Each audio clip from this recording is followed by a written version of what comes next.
friends, it's Destiny and welcome to another video. If you don't know me, my name is Destiny and I'm your travel and self-development coach. So I'm really excited to make this video because I'm finally recapping my experiences in Paris.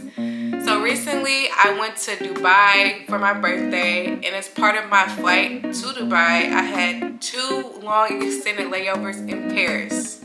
And so if you have ever wondered how to make the best of a long layover, this video is for you.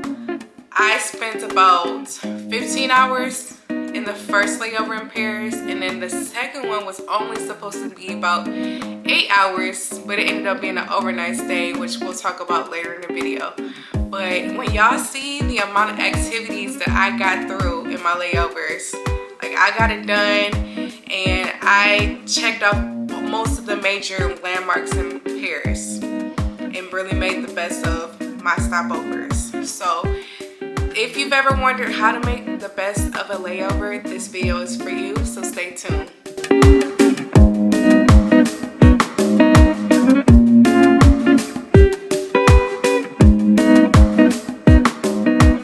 We're gonna jump right in. So for my first flight, I went from Detroit to Paris, and that was roughly 8 to 9 hours.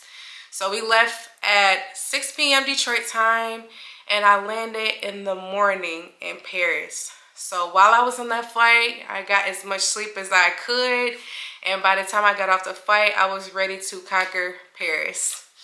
So my first order of business when I got there was that I had a small carry-on suitcase with me that I needed to check, just because I didn't want to take that on the subway and have to carry that around with me all day.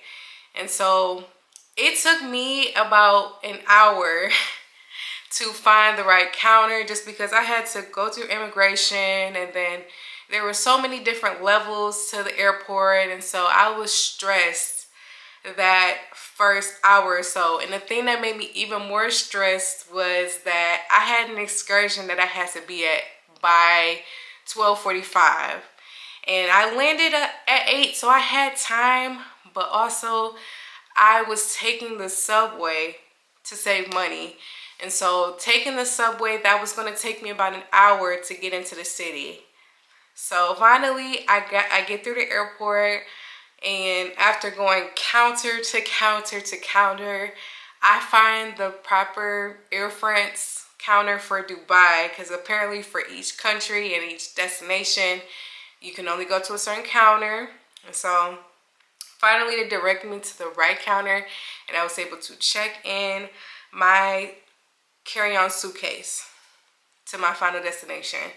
After I was able to check my suitcase into the counter, the only thing that I had left was my tote purse, and then I had a backpack. And when I was researching my options, there was a place where you could check your luggage, or store your luggage in the airport, but they had limited hours. They were open from like 8 a.m. to 8 p.m.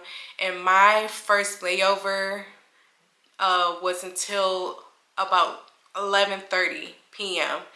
And so that would end up cutting some of the time that I had short in Paris. So I decided not to go with the luggage storage option that was attached to the airport, and I found this nice app called Bounce, and it allows you to find different locations to store your belongings throughout the city. So based off of the places that I was going to be in Paris, I found the nearest storage option, and I made a reservation, and it only cost me €5 to store my backpack there for the whole entire day. So after I was able to drop my suitcase off at the counter in Paris, then I had to find a subway, and that was like another trek, buying tickets. I'm like, I don't know any French, and so I'm just winging everything at this point. But thankfully, you know, people were able to point. They had like English directions, and so I got my ticket from the airport to Paris, and then I put in my destination, which was to my storage location. And the funny thing is, like, I didn't know it, but my first storage location was just a Subway. So I tried to take the train the whole way to the Subway, but there was like a main train that took you from the airport into the city. And then once I got into the city, my directions was asking me to switch trains. And I had tried to switch trains, but I ended up buying the wrong ticket, and then I got stuck in the Subway. Like, it was to the point where somebody had to like let me out of the gate because like my ticket wouldn't let me out. So that was very humbling. I'm all about getting cultural experiences, so I wasn't mad about it, and I'm thankful that somebody was able to help me out. So I got lost, and once I got to that station, I just exited and I Ubered to the rest of the way to the location I needed to store my luggage. And once I was in the city, that was really the hardest part. It only took me about 10 or so minutes to get to the place that I needed to store my luggage. At the same time, I'm a little stressed because at this point it's about like, it's already 12, and like I said, I needed to be like at my excursion by 12:45. So at this point I'm like, look, I don't even have the time right now to be lost in the Subway, so we're just gonna Uber. So I'm standing on the street. First of all, I'm fascinated because I get outside, I'm like, oh my God, it's so pretty here. Like, even the buildings are cute. But at the same time, I'm stressed, like, okay, I need to go. We need to go. So I find my Uber, and he takes me to the Subway. And as I'm like riding to the Subway, I see like a little glance of the Eiffel Tower, and I'm like freaking out, like, oh my God, this is so cute. I'm really here. Like, I'm really in Paris. So I get to the Subway, and it's a very easy check-in process to store my luggage. Show them my QR code, they scan it, they label my belongings, and then they put it in a lock room. So at that point, I'm able to drop my backpack off, and then I had a blanket that I put on top, and all I had for the rest of the day was just my tote bag, which made traveling so much easier. So from there, I called another Uber, and my excursion was a riverboat cruise on the, I don't know how to pronounce it, the Seine, wait. Okay, so I looked it up. It is the Seine River. So I was able to go on a lunch riverboat cruise on the Seine River, and there, like I said, it was a 3-course lunch, and it was amazing food. Like, I had an amazing time. You were able to see all the major Parisian landmarks from the boat, and the boat was clear, so you could like see through like all sides of the boat. And during the lunch, I was able to get a free bottle of wine, which I didn't like the red wine option. I didn't like the white wine option, so I just drank coffee. Because at this point, the jet lag was like kicking my butt a little bit, and I was super tired. So I drank like 3 little espresso shots. But after I was able to get through that, you know, I was energized and I was ready to go. But yeah, I enjoyed that riverboat cruise. I just wish they probably would have had like somebody there to like point out certain landmarks, or at least like talk you through some of the history. I guess I was expecting it to be a little bit more of a guided tour, but you know, no complaints this way. I still really enjoyed my lunch, and I would say that it was one of my highlights. And if you ever think about going to Paris, you'll probably want to book this excursion. I booked it through Viator, and they have an option where you can do the lunch, or you can do it at night, which I believe it'll probably be even more pretty during the night. So that was my first excursion, and after that, I got off the boat around 3 o'clock. So from there, I went over to the LV Dream exhibit, which for that exhibit, you have to make an advance reservation for it. So I made my reservation about 3 days before I left for Paris, 3 to 4 days before. and it is free. So that's the best part about it. It is a free exhibit. It talks about the history of the Louis Vuitton brand, and you'll see a lot of like the iconic bags that we know and we love, and different artwork. So I love that exhibit. I loved how interactive it was, and it was just, I would say it was one of my favorites. You won't hear me say this about everywhere I went, but everywhere I went in Paris, I like thoroughly enjoy. Like, I think I did a really good job planning the places that I went to. Once you get to the end of the exhibit, they have the most beautiful cafe, and it features pastries that are in the form of like the Louis Vuitton monogram and just inspired by the Louis Vuitton designs. So I ended up going to the cafe, and I went at the most perfect time because I think I waited no more than 5 minutes, and as soon as I got through the line, a huge line formed behind me, and there were like so many people waiting in the lobby like once I got my table. So I was definitely blessed that I got in when I did. And so I ordered I don't remember the name of the cake. I just remember it was extremely delicious. The coffee I probably could have went without because it wasn't sweet or anything like that. So that was okay. I like the aesthetic of being able to drink out of a Louis Vuitton glass.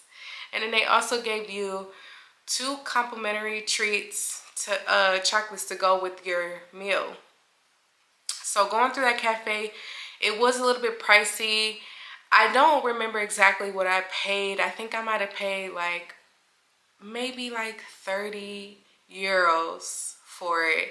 And that's a guesstimate, but I do remember it being like a little pricey. Like a cup of coffee was like 10 euros and something along the lines like that. But it was a 10 out of a 10 experience. I would definitely recommend that. That exhibit is only there for a limited amount of time, so who knows if they'll still be there or how much longer they'll be there. But if you can, look into going to LV Dream. Once again, it's free, so what do you have to lose? Once I get done eating, I exit the gallery onto the street, and I call myself an Uber. And the first Uber driver that they had matched me up with, the original arrival time was supposed to be 5 to 10 minutes. So I'm waiting for him to come, and then all of a sudden he cancels on me. So then Uber rematches me with another driver, but for some reason she is 30 minutes away. And I'm like, I don't have that much time to wait, and it is cold outside because at this point it's starting to get dark. So it's getting, the temperatures are dropping, it's getting cooler. And so I was like, you know what? There was a whole line of taxis in front of me, and I was kind of desperate at that point. So I was like, it'll be fine. I'll just take a taxi this time around, whatever. That was the biggest mistake that I made this trip. I will tell you that right now. I get into the taxi, so I go to the front of the line, and I get in a taxi. It's like a van, and this man could not drive. Like, his driving was so scary. When I tell you he was speeding, he was diving in front of cars, cutting them off. It's other cars blaring their horn at him, all types of stuff. To the point where I am shaking. I am like gripping the seats. And I'm like praying. I'm like, please just let me make it through this trip, Lord. Like, what is going on? Like, why is he driving like this? So finally we get to the Dior Gallery, and at this point I'm shaking. I just want to get out of this man's car as fast as I can. So even when I was like paying him, my hands were like shaking, like, here you go, sir. And I ended up, I think I gave him like a $5 tip or whatever. I'm like, I'm a really big tipper, but I'm like, you know, thank you. It was just kind of like a thank you for, you know, not killing me, because I was really scared for my life that whole ride. But so I made it through. But when I got into the Dior line, I could notice, I like knew something in my gut that something was wrong. Like, what, like did I leave something in the car? Like, I just felt like something was not right. So I'm in line and I like check my bag, and I thought that I had dropped my portable charger. So I'm panicking. I'm like, oh no, no, no, I need my portable charger, because my phone cord was kind of sticking out of my pocket, and my battery was nowhere to be found. So I find the portable battery. I'm like, okay, cool, we're fine. So we get further into the line, and it's like getting to the point where we have to pay to get into the gallery. Well, I'm a person who likes to be prepared for all things. So even though I wasn't in the front of the line, I was like, let me just have my wallet ready to pay. So I'm digging in my bag. I'm trying to find my wallet. And mind you, I didn't have my purse. I just had a giant ass tote.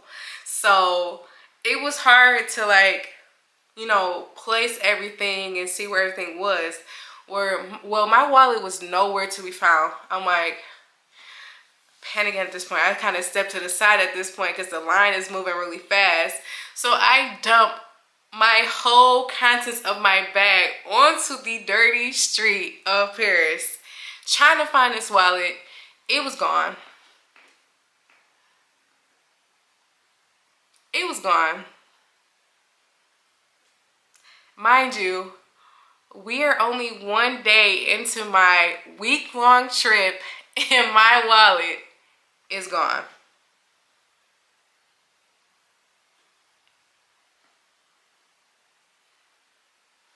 And the crazy thing is, like, I knew something was up. Like, my tuition, you know how you just feel like something was not right. And I was like literally staring at his car because he had drove off, and then he like waited on the street for a little bit before, I probably trying to figure out where he was going to go next.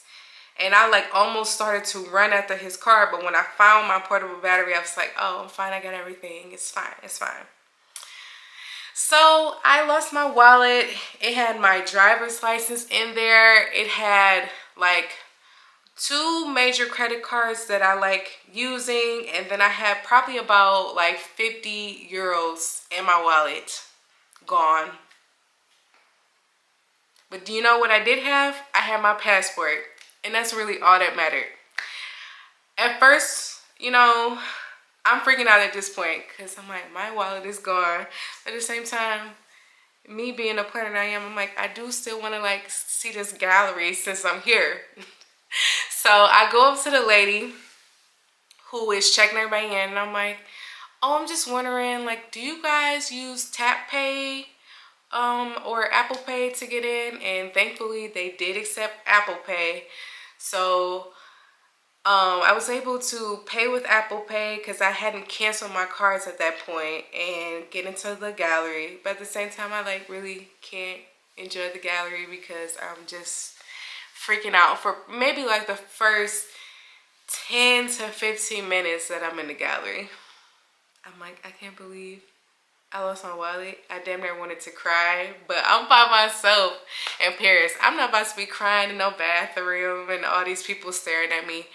And it really wasn't that deep because while I was in Paris, it was almost like America where I can use Apple Pay pretty much anywhere. So even before I had lost my wallet, I was using Apple Pay pretty much everywhere I went. So I was grateful for that, and it made me freak out a lot less. So at this point, I'm making it through the gallery. Once I relaxed a little bit, I was able to really enjoy the gallery. And once again, top favorite, you have to see it in Paris. Like, if you're a fashion girly, LV Dream and Dior Gallery are 2 things that you really need to see. Like, seeing those dresses in person, they were just so spectacular, and I just loved how they put the gallery together. Like, there were some moments where you could see like the previous runways of the fashions and seeing it on the models. They had like this one display where you could see part of the museum through the floor, and I thought that part was like really cool. So yeah, even though it freaked me out a little bit that I lost my wallet, I was still able to thoroughly enjoy the Dior Gallery, and it was spectacular. They also had another cafe at the end of their gallery, but because I had just ate at LV Dream, I didn't partake in theirs. I just kind of walked around and took a look at it. And theirs was like more standard food. Like they had sandwiches and things like that that you could order. So I thought that was cool. Like after you get done checking out the museum and all that walking that you do, if you get tired, you can just sit at their cafe and enjoy some treats. I would say that their cafe wasn't as good as the Louis Vuitton one. So if you have to pick through those two, choose the LV one. Well, after I got done going through the Dior Gallery, I had the rest of my day free. So I knew I wanted to go see the Eiffel Tower at night, and I wanted to see it sparkle. So I walked from Dior Gallery over to the Eiffel Tower, and I found two really great spots to view the Eiffel Tower from. And I like just looked around at some souvenirs to kind of just enjoy the scenery. At one point it did start to drizzle a little bit, but I rallied and I was like, look, this is like a once in a lifetime experience, and so I'm gonna go up to the Eiffel Tower and I'm gonna see it sparkle. So maybe like an hour, or not even an hour, 15 minutes before it was the top of the hour, I was like going around the whole Eiffel Tower trying to find what the best spot was, and I ended up finding a really good spot out in front. And then that's when I got my magical videos and pictures. But I had the most amazing first day in Paris. Even though I lost my wallet and that taxi driver scared the hell out of me, it is okay because I can smile about it. It's a funny story. And I didn't really let that affect the rest of my trip. I'm guessing y'all are probably wondering how I got through the rest of my trip without a wallet, but you'll have to wait until we get to Dubai. So I did have to cut this video a little short, but I will see you guys in part 2 for Paris. I hope you guys enjoyed what you saw so far, and thanks for watching again.